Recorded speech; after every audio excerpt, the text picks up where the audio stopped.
지피가 이신 뉴스, 노실계 배려보는 제주 포커스다.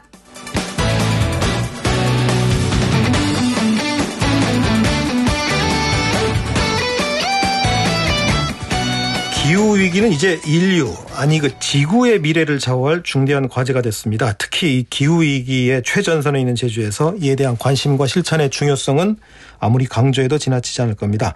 오늘은 이 분야 국내 최고 전문가 중에 한 분을 모셨습니다. 40년 가까이 식물지리학을 연구한 전 경희대 지리학과 공우석 교수님과 함께합니다. 어서 오십시오. 안녕하십니까. 먼 길 오시느라 고생하셨습니다. 아유, 고맙습니다. 지금은 은퇴하신 거죠? 그러니까 네, 2년 차 돼갑니다. 기후변화 생태계 연구소 이렇게 만들어 좀 활동하고 계신데. 네, 그렇습니다. 제주도민들한테 간단히 좀 인사 말씀해 주시죠. 뭐. 네. 도민 여러분 안녕하십니까. 저는 육지 사람인데 한라산을 50번 정도 올라다니면서 연구를 했던 공우석입니다. 이렇게 좋은 제주에 오게 돼서 너무 좋습니다. 반갑습니다. 저보다 더 많이 한라산 올라가셨네요. 네. 그 제주에서 기후위기 상징하는 식물이라면 아무래도 식물종 중에서는 한라산 고산대, 아고산대 사실은 구상나무일 것 같은데. 네. 사실 제가 지금 30년 가까이 기자 생활하고 있는데 초반 때부터 계속 이 문제가 이슈가 됐었거든요. 심각한 위협 상태인데 이 원인이 뭐라고 보십니까? 이게 고사하는 원인이. 저도 이제 제가 처음 한라산에 올라간 것은 1975년도 고등학교 2학년 때였고요. 네. 그때는 저도 사실 구상나무가 뭔지를 모르고 올라다녔고요.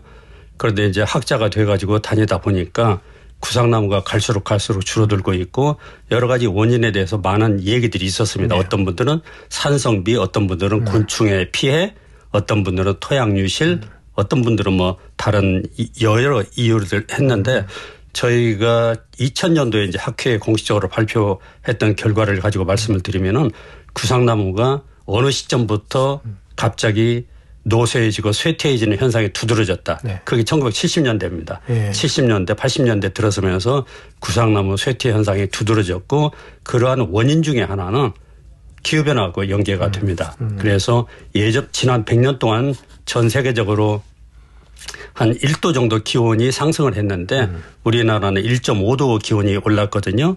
그렇게 오른 배경에는 결국은 여러 가지가 있는데 뭐 우리가 생활에서 발생시키는 이산화탄소와 같은 온실개체가 가장 큰 요인이 됐고요.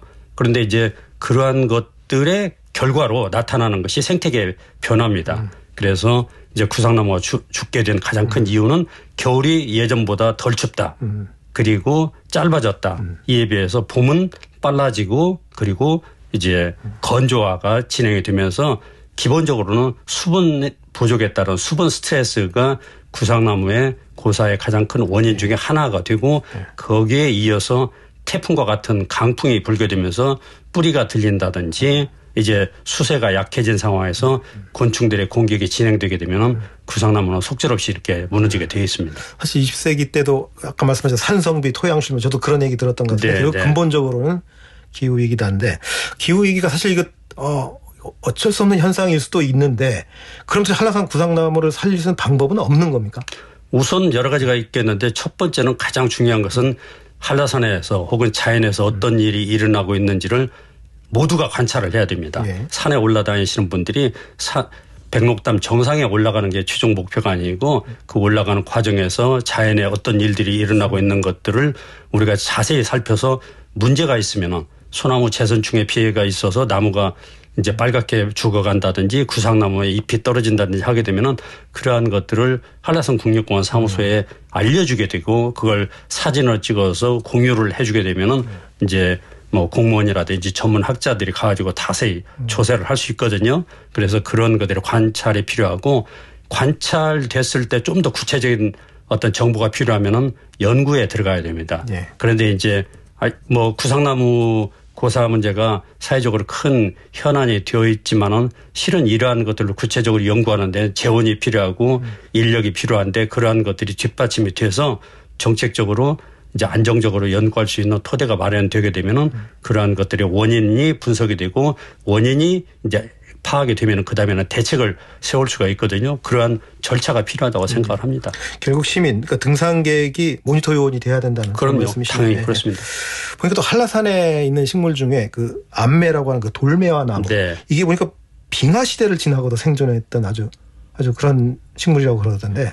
예, 지금 일반 대중들한테는 지금 구상나무가 한라산을 상징하는 걸로 되어 있고 저도 뭐 거기에 공감을 합니다.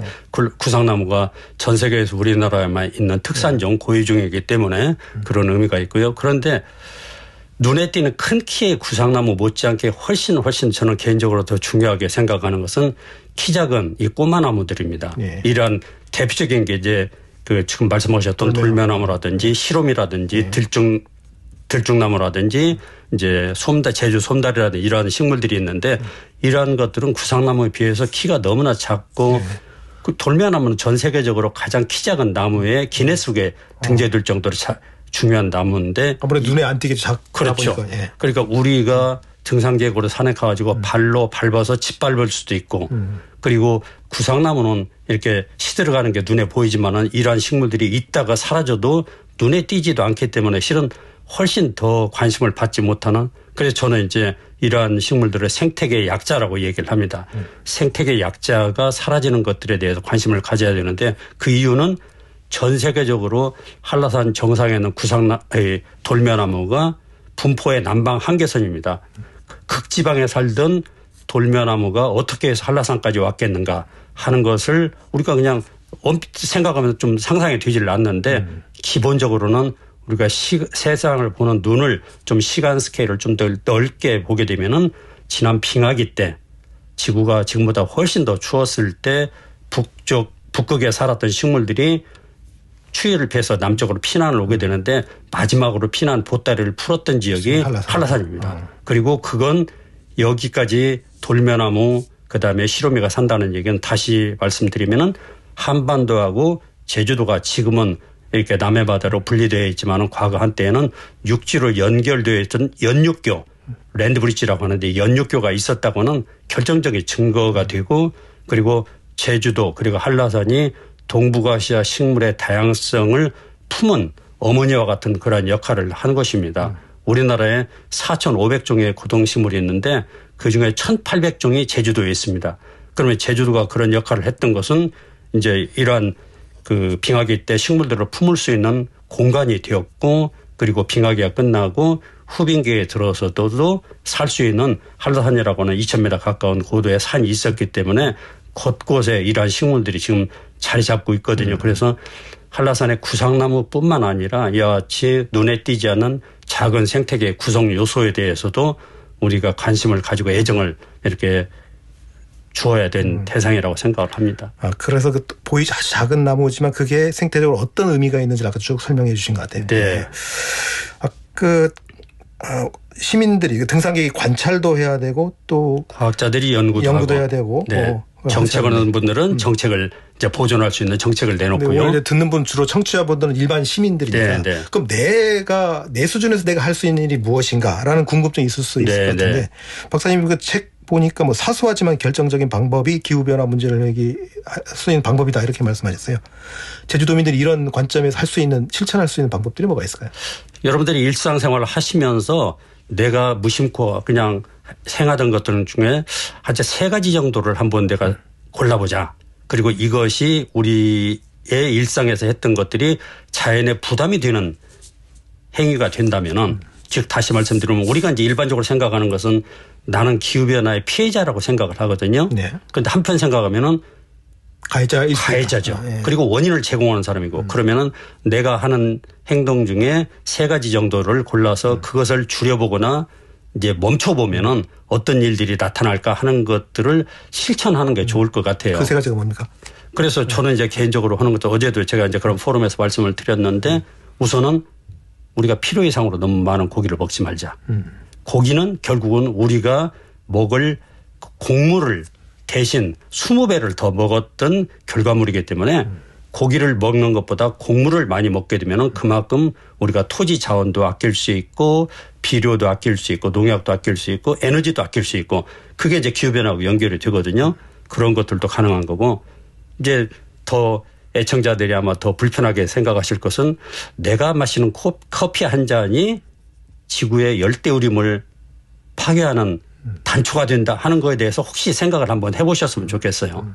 그래서 우리가 커피 아니더라도 지역에서 그 가까운 우리 제주 도내에서 생산된 이렇게 대용으로 할 수 있는 마실거리들이 충분히 있거든요. 저는 뭐 아침에 누룽지를 먹으면서도 커피를 대신하는 사람인데 그런 것들을 생각하면서 뭐 그런 거 출퇴근할 때 굳이 내가 이렇게 자동차로 움직이지 않고 한 30분 일찍 출발하면은 걸으면서 돈 들이지 않고 운동도 하면서 이렇게 제주의 교통 체증도 이제 줄이고 그리고 이제 에너지도 절약하고 그리고 탄소 배출도 줄이는 이런 것들 무수히 주변에 많습니다. 그러한 것들 동시에 여러 가지를 하는 것보다는 3가지 정도를 한번 내가 골라서 해볼까 그리고 그런 것들이 어떤 변화를 갖게 되는지를 주변 사람들하고 얘기해 보는 것도 좋다고 생각합니다. 그러니까 내가 기후위기에 가해자일 수도 있다라는 생각 아래서 고기를 줄이자 커피를 줄이자 걷고 대중교통을 이용하잖아요. 네. 이게 사소하지만 결정적일 수도 있다. 더 긴 얘기 나누고 싶은데 마지막 질문이 될 것 같습니다. 어쨌든 인간 중심적인 사회에서 이제 앞으로 생태 중심적, 자연 중심적으로 가보자라는 거 아닙니까? 뭐 이런 취지에서 사실 제주도가 법인격을 동물과 식물 생태계 등에 부여하자라는 지금 생태법인 논의를 하고 있거든요. 이런 지금 제주특별법 개정안도 발의된 상태인데 이런 흐름에 대해서 어떻게 조언을 좀 해 주시겠습니까? 아마 아시는 분들 아시겠지만 자연의 권리라는 법제를 처음 이렇게 도입한 나라 중에 하나가 뉴질랜드입니다. 네. 뉴질랜드 그 마오이족들이 자기의 이렇게 조상에 해당되는 황건우의 강을 대변해서 이제 보존하기 위한 그런 것들을 했는데 제주도가 그런 자연의 권리를 인정하는 거를 해보겠다는 거에 대해서는 너무 반갑게 생각합니다. 인권과 동물권 못지않게 자연의 권리가 보장이 되어야만 결국은 우리가 살고 있는 삶의 터가 이렇게 안정되고 그리고 후손들에게 지속 가능한 이런 공간이 된다고 생각을 합니다. 알겠습니다. 더 긴 말씀 듣고 싶은 여기서 마무리해야 되겠네요. 오늘 말씀 잘 들었습니다. 네, 고맙습니다. 지금까지 기후변화 생태계연구소 공우석 소장이었습니다. 제주 포커스에서 말하는 소식 여기까지입니다. 내일 다시 뵙겠습니다. 안녕히 계십시오.